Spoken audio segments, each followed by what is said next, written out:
The 3DS is an amazing handheld, and of course, as said in the title, that is going to be the main focus of this video. Now, the 3DS took up a large portion of my childhood. I got my first 3DS when I was 8, and I still play it up to this day. Now, let's start the video by giving a brief history of the 3DS. Now, the 3DS first launched in 2011, and it didn't have really good games. It didn't have many games on it, but that took a huge turn not too much later, with great games such as Mario Bros. 2, Mario 3D Land, Mario Kart 7, and Luigi's Mansion 2, Animal Crossing New Leaf, and much more. 2 years later, the 2DS came out, which is basically a more affordable 3DS. It took away features such as the 3D mode, and of course you can't fold the 2DS, my bad. You can't fold it.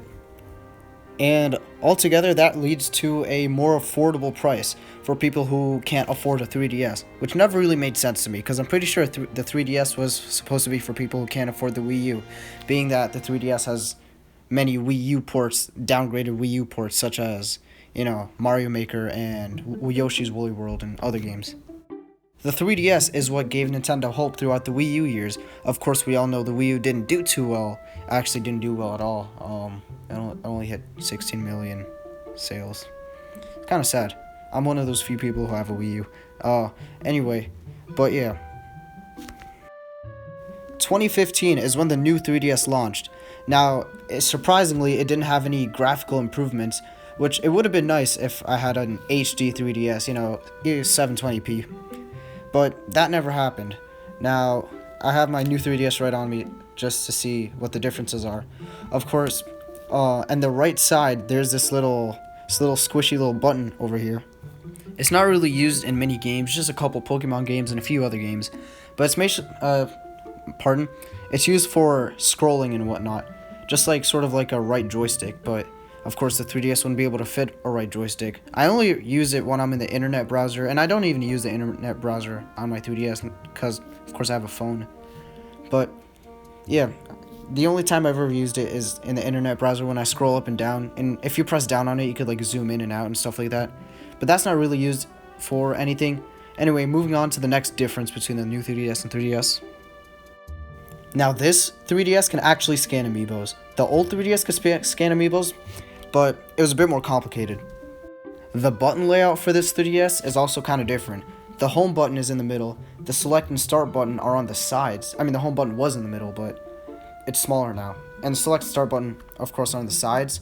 The game slot is now in the bottom left, which makes charging your 3DS much more easier, so you could just put it in the back. I mean, not easier, it's still charging, but you know what I mean. There's two more shoulder buttons in the back, ZL and ZR, and that seems to be pretty much it. I mean, headphone jack is in the middle, and the stylus is also in the bottom right, but yeah, that's pretty much it for button layout. The new 3DS could also track your eyes when you're using 3D, so you don't have to stay fixed looking at the screen in one position when you're playing with 3D mode on, which, I mean, who really plays 3D mode anyway? But now you could move your head around and stuff when you're playing on the new 3DS. Now that does create a problem when you're playing and your friend's watching you, or there's two faces on the same screen, because now this is a problem that I've had with my new 3DS, but not my new 3DS, that if I'm playing and someone's watching me, the sensor goes kind of crazy, because I'm pretty sure it only detects 2 eyes, not 4, and the 3D starts looking really weird. So, that's just a side note. But anyway, moving on. The new 3DS's hardware is a bit more powerful with faster loading times. And one thing that I don't really like about the new 3DS is that the microSD is inside of it. You have to open up the back if you want to access the microSD. But it kind of makes up for it because the new 3DS comes with a 4GB microSD. So, that's pretty cool, but I don't like how you have to open the back just to get access to the microSD. But anyway, moving on. Now, 2017 was when the new 2DS launched, which I never really understood the point of the new 2DS.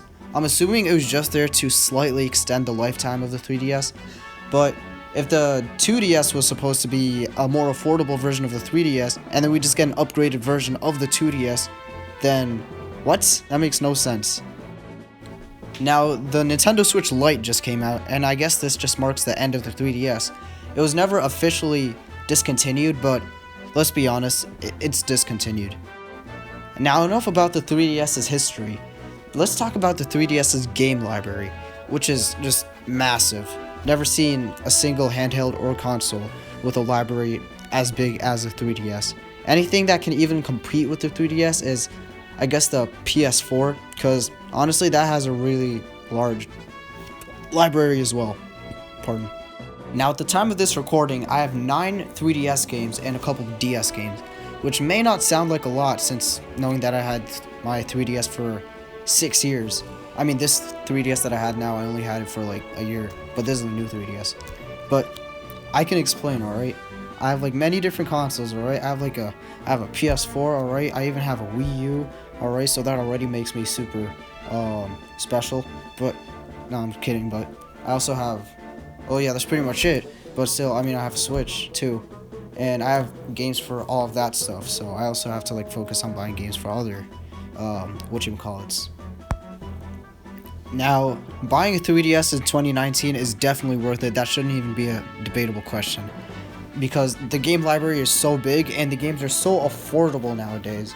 Because, you know, you could literally just get a game for like $20, and, you know, I'm talking about the older games, of course. Mario Bros. 2, Mario 3D Land, Luigi's Mansion 1 and 2. You could get them all for such low prices, and they're all amazing games. The 3DS is the most, like, has so many games, and they're so cheap. Even if you do have a Switch, it's still good to play it, and of course for years to come.